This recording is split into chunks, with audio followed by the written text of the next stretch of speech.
ada rapat juga hari rapat gathering. Gathering sekarang jam 11. Tapi kan aku tadi besok jemaah. Dan aku nggak ikut ya karena aku terus kalian datang.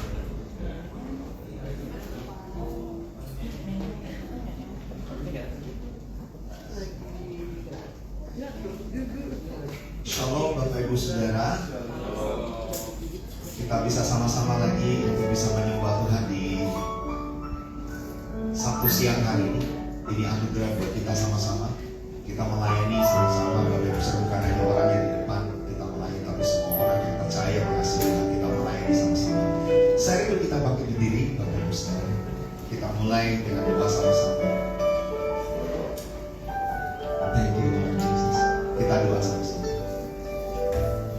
Satu hari Tuhan kasih kami lagi. Kami bersyukur untuk satu hari yang Tuhan beri. Karena kami percaya dalam satu hari Tuhan bisa lakukan perkara ajaib dalam hidup kami. Dalam satu hari kami bisa juga mengucap syukur di hadapan. Dalam satu hari kami dapat menyembah-Mu sama-sama di tempat ini, meninggikan satu nama yang kami cintai lebih dari segala-galanya, memelihara hidup kami sampai hari ini. Tuhan, hari ini ada, kami tahu semua karena berkat Tuhan. Engkaulah kekuatan kami, Engkau segala-galanya bagi kami. Biar hari ini perenungan kami, penyembahan kami, pujian kami menyenangkan hatimu. Di dalam nama Tuhan Yesus, Tuhan yang hadir di tengah-tengah kami, sama-sama katakan amin. Silakan duduk kembali Bapak Ibu.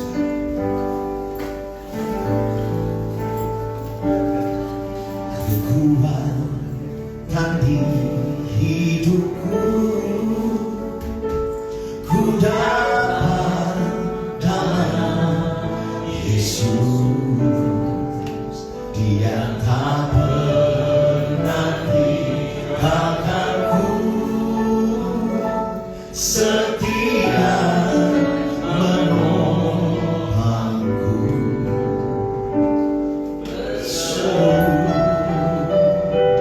Berharap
berlari kepada-Mu Tuhan. Waktu kami berseru kepada-Mu Tuhan. Dan waktu kami mengandalkan Engkau sepenuhnya ya Tuhan. Tuhan yang ajaib, Tuhan yang penuh dengan kuasa. Kami tidak akan pernah goyah selama-lamanya. Hari ini ada, karena kami tahu Tuhan ada buat kami, berjalan bersama dengan kami sepanjang hari ini. Segala kemuliaan hormat hanya bagi Allah yang setia dalam hidup kami. Tuhan Yesus namanya. Sama-sama yang percaya katakan amin. Boleh dikatakan Tuhan sama-sama Bapak Ibu Saudara. Sebelum kita memuji, boleh lihat kanan kiri depan belakang Bapak Ibu Saudara. Boleh jabat tangan, kasih senyum, katakan kita punya Tuhan yang ajaib, Tuhan yang dahsyat, namanya Yesus.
kami punya Tuhan yang setia, sahabat kami yang tidak pernah meninggalkan kami.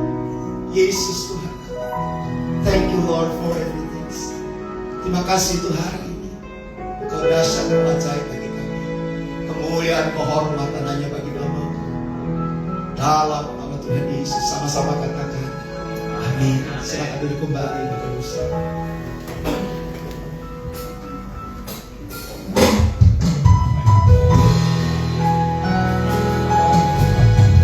Ajar kami berdiam dalam hadirat Dia. Mari sana letak kekuatan setiap hari. Thank you Lord Jesus.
Yesus kekasih jiwaku, mengikutimu seumur hidupku. Di hadiratmu bahagiaku penuh, menyembahmu Tuhan dan Rajaku, memujimu Yesus kekasih jiwaku, mengikutimu seumur hidupku. Di hadiratmu bahagiaku penuh.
Menyembahmu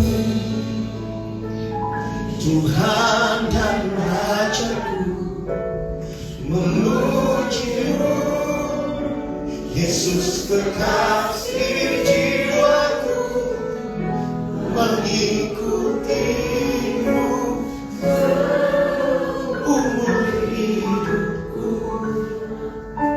Di hadiratmu bahagiaku penuh. Di hadiratmu bahagiaku penuh. Di hadiratmu bahagiaku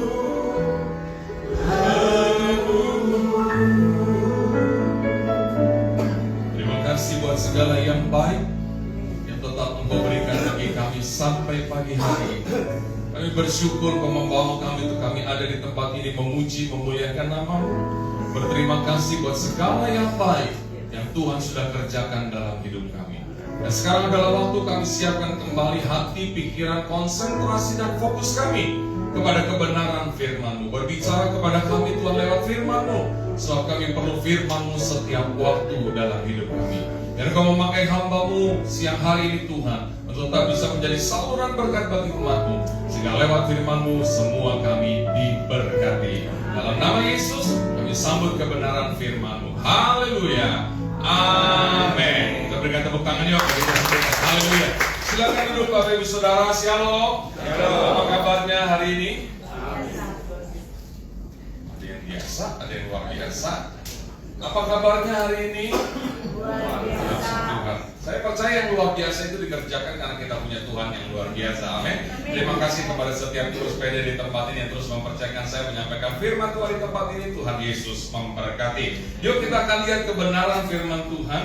Kita akan melihat di dalam Wahyu pasalnya yang ketiga dan ayatnya yang ke-20. Sebelum kita baca ayat itu, Bapak Ibu Saudara, waktu kita berdoa dan apapun isi doa kita, yang perlu kita ketahui adalah untuk menerima jawaban Tuhan.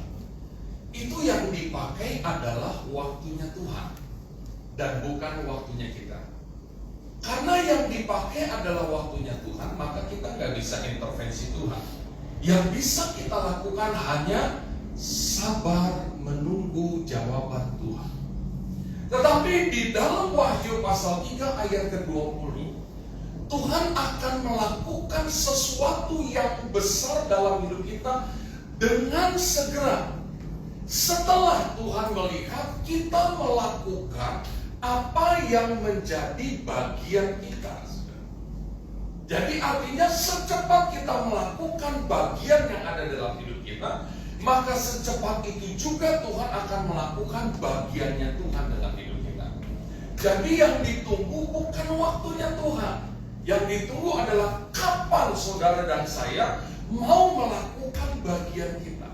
Setelah kita melakukan bagian kita, Tuhan lakukan bagiannya Tuhan yang luar biasa. Ya, Wahyu pasal 3 ayat ke-20. Saya mau sisipkan juga kalau Bapak Ibu Saudara baca kitab Wahyu, maka secara garis besar kitab Wahyu hanya menceritakan 3 hal. Yang pertama, kitab Wahyu selalu menceritakan hal-hal yang sudah terjadi. Yang kedua, kitab Wahyu menceritakan hal-hal yang sedang terjadi. Dan yang ketiga, kitab Wahyu menceritakan hal-hal yang akan terjadi. Itu 3 bagian besar.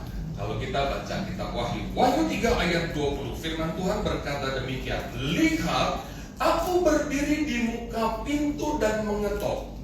Jikalau ada orang yang mendengar suaraku dan membukakan pintu, aku akan masuk mendapatkannya, dan aku makan bersama-sama dengan dia, dan ia bersama-sama dengan aku. Katakan amin.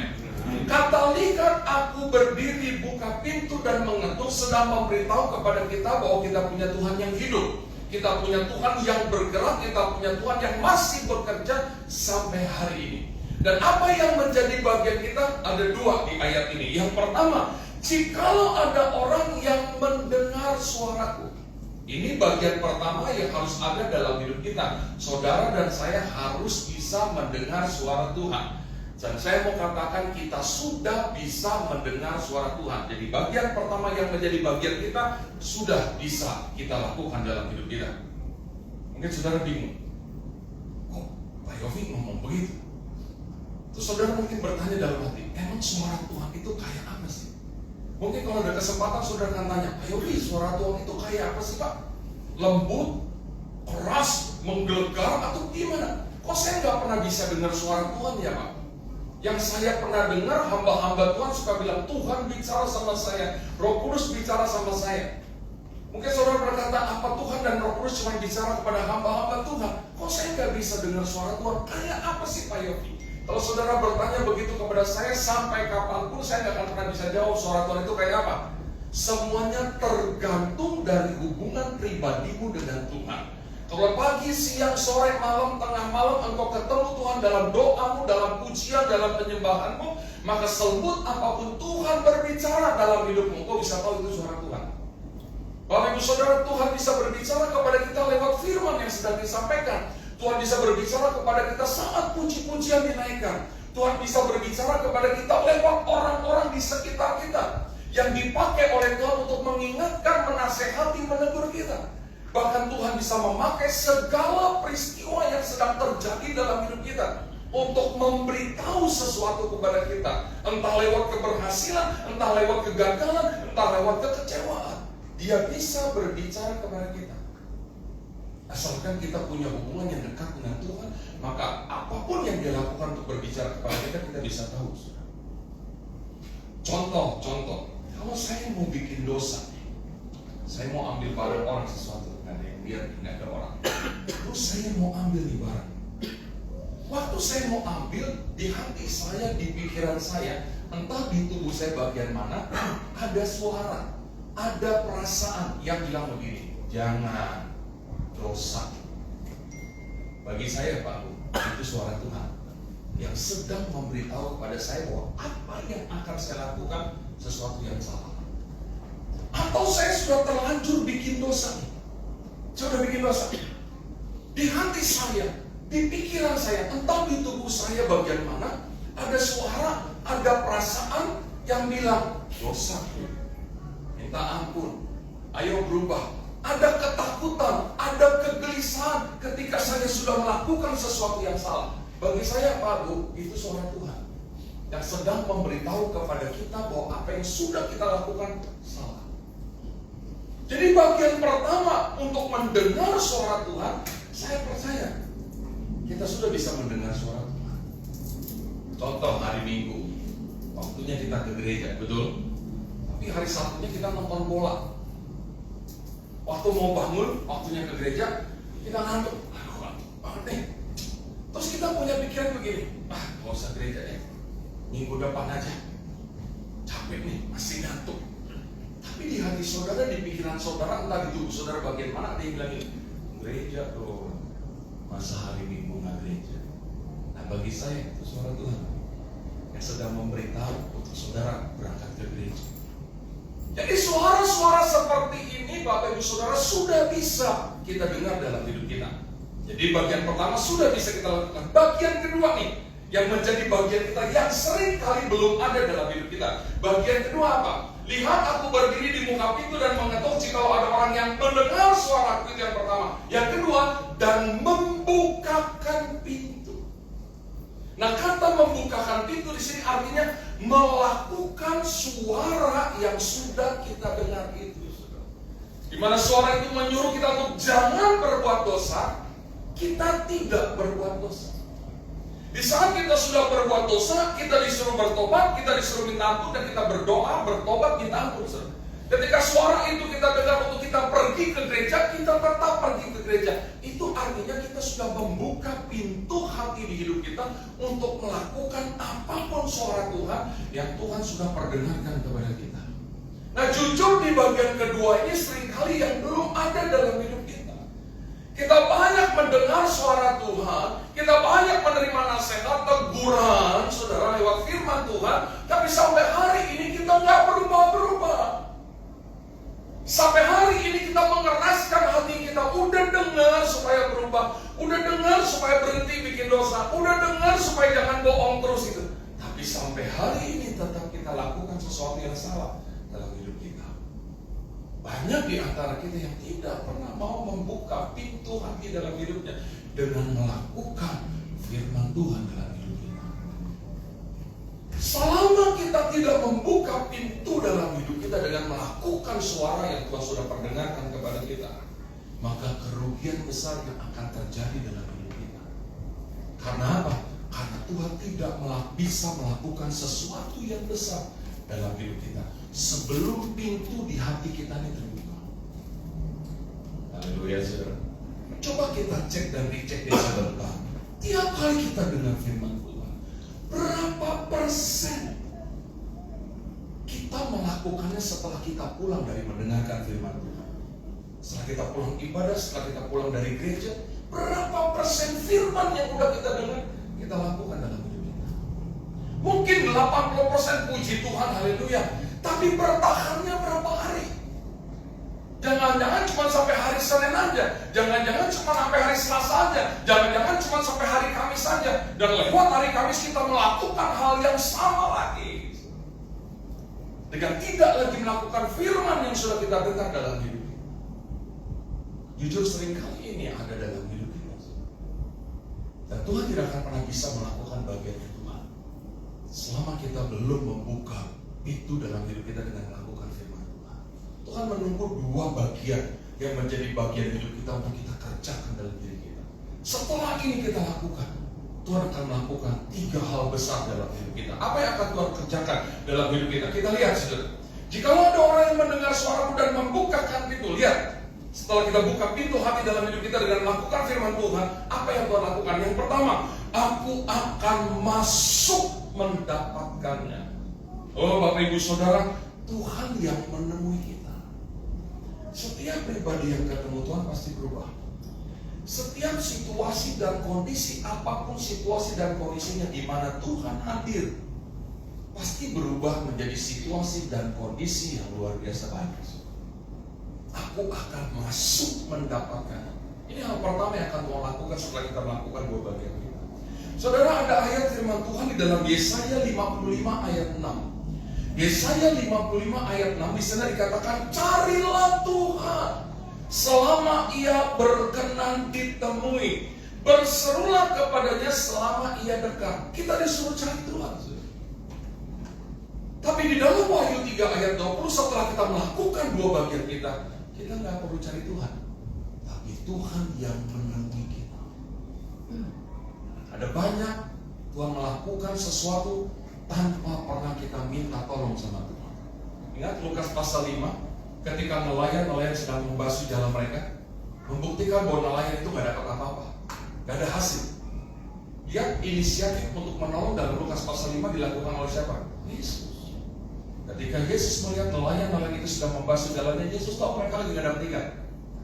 Lihat inisiatif untuk menolong dikerjakan oleh Yesus. Lalu Yesus mendekati salah satu perahu itu, yaitu perahu Simon, dan naik ke perahu itu.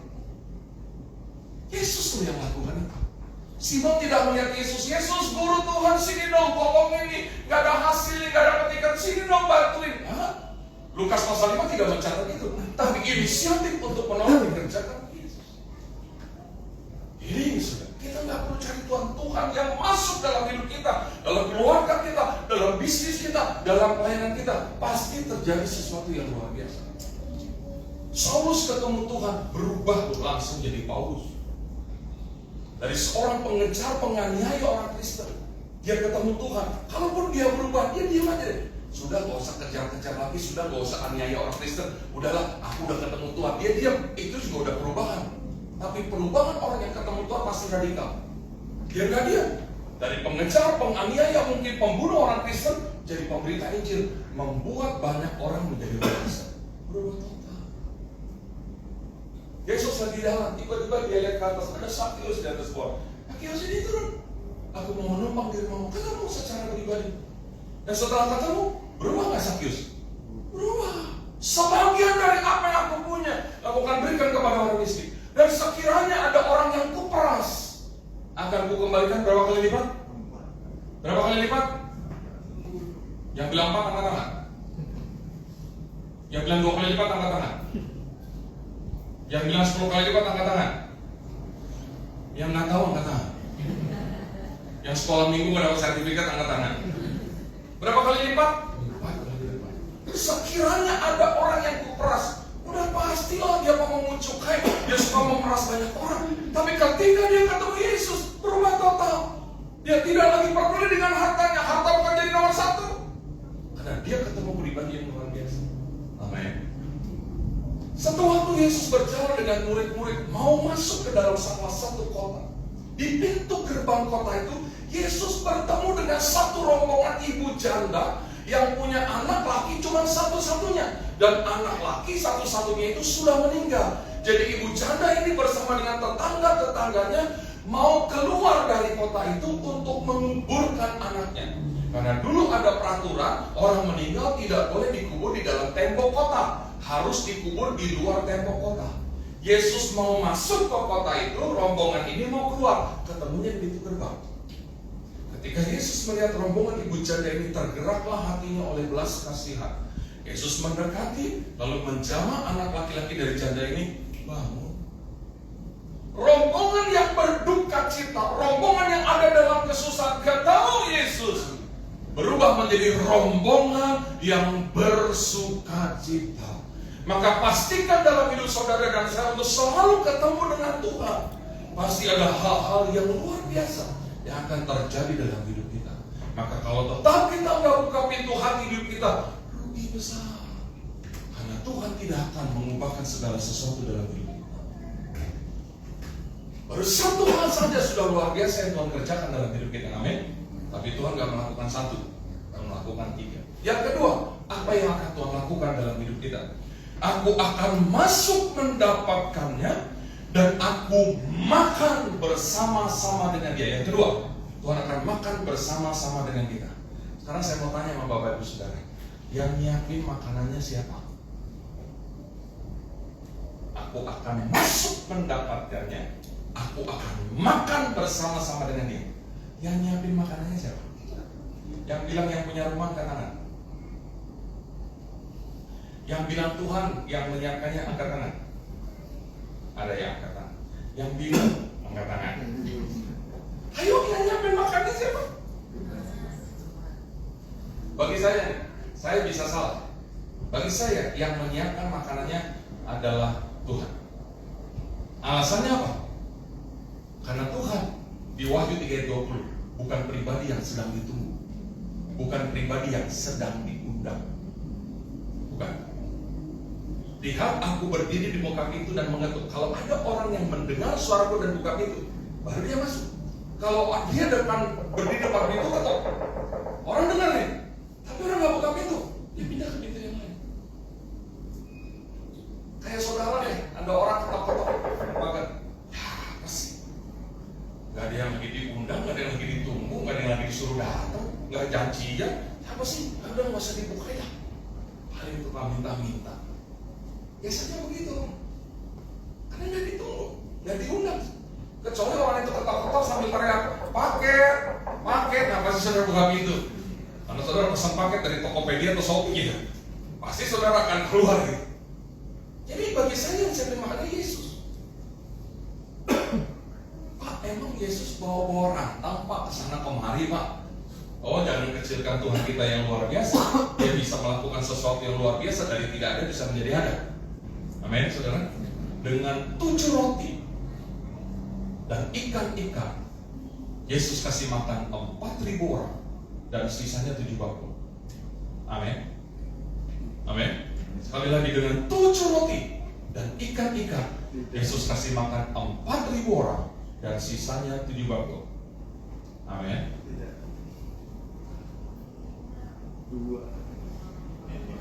Dengan 5 roti dan 2 ikan, Yesus kasih makan 5.000 orang, sisanya 12 bakul.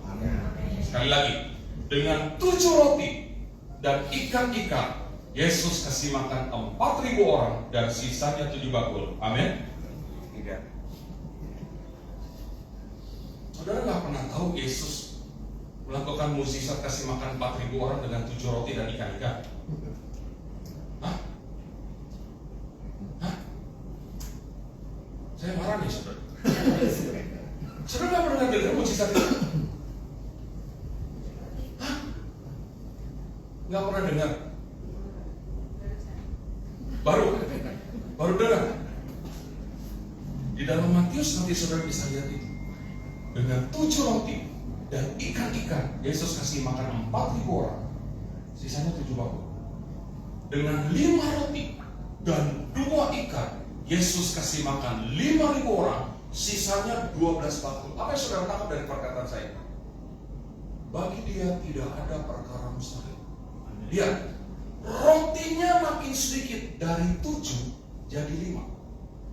Ikannya makin sedikit, dari beberapa ikan, berarti banyak ikannya, jadi tinggal 2 ikannya. Spesifik Alkitab mencatat 5 roti dan 2 ikan, berarti ikannya cuma 2. Aneh, rotinya makin sedikit, ikannya makin sedikit, yang makan bertambah.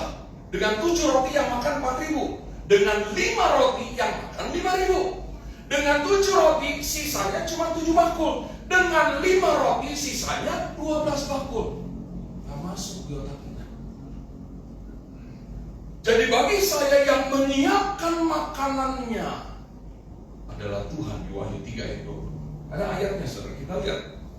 Di dalam Mazmur 23 ayat 5. Mazmur 23 ayat 5, firman Tuhan katakan begini, Engkau menyediakan hidangan bagiku di hadapan lawanku. Yang nyiapin hidangan siapa?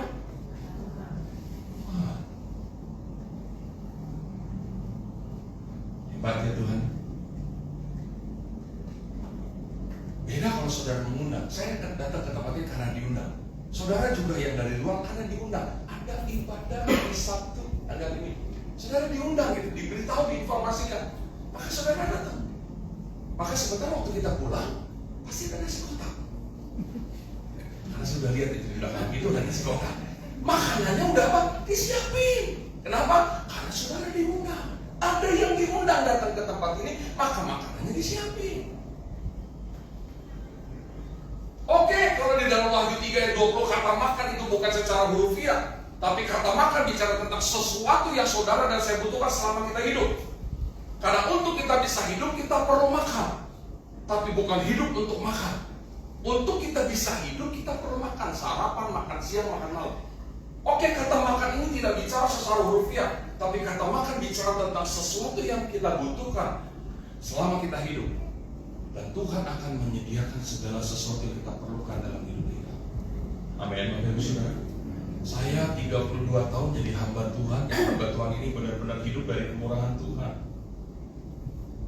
Saya bukan pengusaha, Bapak Ibu Saudara, yang tampak doang kayak pengusaha, badan gede, kulit putih, mata sipit, kayak pengusaha ada tampak. Tapi hidup sepenuhnya dari kemurahan Tuhan. Tadi saya ngobrol-ngobrol dengan Bapak Gembala, saudara di bawah, saudara. Lu sempat bekerja, lu tiba-tiba ambil keputusan untuk berhenti bekerja jadi hamba Tuhan. Waduh, cerita, ayo Vi, goncang Pak, ribut gara-gara nggak punya duit Pak. Ada anak yang ngomong dulu Pak, gimana sih Pak, dulu bisa setahun sekali minimal ke luar negeri Pak, sekarang Papa jadi hamba Tuhan, nggak bisa jalan-jalan Pak. Terus saya bilang, tapi sekarang nggak bisa jalan-jalan dong Pak. Bapak cuma ketawa. Pasti, tapi kan pemeliharaan Tuhan ada dalam setiap kehidupan kita. 32 tahun jadi hamba Tuhan. Untuk menjadi hamba Tuhan, keluarga bilang pakai otak mau jadi pendeta. Mendingan mau kerja tuh, punya gaji, punya jaminan daripada jadi pendeta. Gak punya gaji, gak punya jaminan, pakai otak. Tapi sampai hari ini segala kebutuhan dalam hidup saya dicukupkan oleh Tuhan. Dan bukan cuma kebutuhan, keperluan, keinginan, kerinduan dalam hidup. Tuhan sediakan semuanya dengan caranya yang sampai hari ini kadang-kadang gak masuk di akal. Pernah satu waktu saya butuh sesuatu sama Tuhan. Saya doa Tuhan, saya butuh ini. Saya sampaikan ke Tuhan. Kapan dikasih terserah Tuhan. Beberapa waktu kemudian, saudara, seminggu kemudian kalau tidak salah, saya pergi dengan teman-teman pendeta ke Surabaya naik kereta. Mereka pada minta naik kereta. Saya bilang naik kereta malam ya, supaya kita bisa tidur istirahat. Oke. Kalau nggak salah kita berangkat jam 11 atau jam 10. Waktu di kereta jam 12 saya nggak bisa tidur. Gelisah. Bisa tidur. Saya lihat teman-teman saya juga pada nggak bisa tidur. Terus saya bilang ini, daripada kita nggak bisa tidur pokoknya begini, kita ke restorasi aja yuk. Kita ngeteh kayak ngopi kayak kita bikin kopi yuk sambil ngobrol, daripada kita nggak bisa tidur gini. Ayo, semua setuju saudara. Sekitar 5-6 orang saudara kita ke restorasi, kita ngobrol. Waktu jam 2 subuh tiba-tiba ada WA masuk di handphone saya. Karena saya lagi bangun dan HP saya taruh depan saya, saudara, jadi saya tahu ada WA masuk. Siapa nih? Jam 2 subuh nih WA. Saya buka dari seorang ibu yang sudah lama nggak kontak sama saya.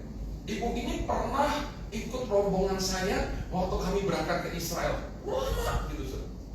Ya WA saya, Shalom Pak Yofi, apa kabar? Lama nggak kontak. Wah, pas saya baca udah kebuka sama saya. Shalom Ibu, puji Tuhan saya baik. Iya, gimana kabar Ibu sama keluarga, sehat-sehat ya? Dia balas lagi, puji Tuhan sehat Pak. Terus dia bilang gini, Pak, saya nggak bisa tidur nih Pak. Saya kaget baca itu. Tapi nggak bisa tidur, kenapa laporannya sama saya? Saya balas lagi, iya Ibu, kenapa nggak bisa tidurnya? Nggak tahu nih Pak Yofi, kenapa? Pak, boleh nggak saya minta tolong? Waduh, saya baca. Kalau dia minta tolong apa nih? Saya balas, boleh dong, selama saya bisa nolongin. Mau minta tolong apa Ibu? Dia balas lagi, Pak, minta tolong dong Pak Yofi, kirimkan nomor rekening Pak Yofi ke saya sekarang. Saya tunggu ya Pak. Bro, kalau ada orang minta tolong begitu, bro tolongin gak? Ya, dia cuma manggut-manggut aja. Tolongin gak? Tolongin. Oh iya Ibu, terima kasih sebelumnya. Saya kira nomor rekening. Nggak berapa lama, 5 menit dia balik lagi. Pak, ada berkat sedikit buat Pak Yofi ya. Tiba-tiba ingat wajah Pak Yofi, Tuhan Yesus berkati. Saya balas, terima kasih ya Ibu, Tuhan Yesus berkati. Jam 2 subuh. Coba kalau jam 12 saya tidur sampai Surabaya pagi, baru saya baca tuh WA. Ya Ibu, ada WA. Saya balas lagi, iya Bu, saya gini. Saya kirim WA-nya. Tuh Ibu udah tidur. Dia gak baca WA. Bangunnya siang langsung bisnis usaha dengan pekerjaan yang luar biasa. Dia nggak baca WA. Yang rugi siapa? Yofi. Tapi Tuhan bilang apa? Udah nggak usah tidur. Tuhan bikin saya nggak tidur. Udah ke restorasi aja ngobrol nanti jam 2. aku suruh seorang anakku untuk memberkati engkau karena kau butuh sesuatu. Jam 2 subuh Bapak Ibu Saudara. Saya tahu kenapa Bapak Ibu Saudara nggak ada yang tepuk tangan, karena bukan Bapak Ibu Saudara yang ditransfer. Nggak ada tepuk tangannya Bapak Ibu Saudara. Apa ini kebetulan? Apa ini salah Tuhan? Bagi saya ini bukan kebetulan. Aneh, nggak pernah masuk dalam logika pikiran saya. Jam 2 subuh dia bisa nggak tidur, tiba-tiba yang muncul bukan pendeta Yofi, bukan pendeta yang lain, dan dia bisa transfer. Karena saya sudah menyampaikan kepada Tuhan, gimana saya takut sama hidup ini kalau saya punya Tuhan yang hidup, yang sanggup melakukan perkara-perkara yang ajaib, yang tidak pernah masuk dalam pikiran kita. Seperti apa yang dia katakan, apa yang gak pernah kau lihat, apa yang gak pernah kau dengar, apa yang gak pernah timbul dalam hatimu, semuanya disediakan bagi mereka yang mengasihi Tuhan. Ayo kita berlomba-lomba menjadi pribadi yang semakin hari semakin mengasihi Tuhan. Maka apapun yang jadi kebutuhan, keperluan dalam hidup kita, semua Tuhan sediakan. Kita tidak lagi mencari-cari berkat dari Tuhan, tapi yang kita lakukan adalah kita mengumpulkan berkat demi berkat yang Tuhan sudah siapkan buat kita. Kita tinggal ambil. Kita nggak perlu kejar-kejar order yang kejar-kejar kita. Haleluya. Dia menyediakan. Ini bagian kedua yang akan Tuhan lakukan dalam hidup saudara dan saya. Setelah kita melakukan dua bagian kita, dengar suara Tuhan, lakukan saja suara Tuhan itu. Masuk nggak masuk akal, suara Tuhan yang kita dengar, lakukan saja. Semakin mustahil suara Tuhan, firman Tuhan untuk kita lakukan, semakin gede berkat yang akan kita terima dalam hidup kita. Amin, saudara. Kita lihat yang ketiga, Wahyu 3 ayat 20. Bagian ketiga yang akan Tuhan lakukan dalam setiap kehidupan kita. Aku akan masuk mendapatkannya, dan aku makan bersama-sama dengan dia, dan ia bersama-sama dengan aku. Wow, Bapak Ibu Saudara, Tuhan mau jalan bareng kita. Dan kalau kita jalan bareng Tuhan dan Tuhan jalan bareng kita, kita dibawanya kemana? Ada satu ungkapan yang diungkapkan oleh satu pribadi yang selalu berjalan bersama dengan Tuhan, dan dia tahu Tuhan berjalan bersama dengan dia. Siapa pribadi itu? Daud. Tuhan adalah gembalaku. Daud sedang mengumpamakan dirinya seperti seekor domba di hadapan Tuhan. Dan dia berkata, dibaringkannya aku di sebuah padang yang berumput hijau. Waduh, saudara. Kapan domba ini lapar? Tinggal makan. Habis makan kenyang, habis kenyang ngantuk. Habis ngantuk dia tidur. Gak berapa lama setelah dia tidur dia bangun. Kenapa dia bangun? Lapar. Begitu dia buka mata, udah ada rumput yang hijau. Dia tinggal makan itu rumput yang hijau. Habis makan kenyang, habis kenyang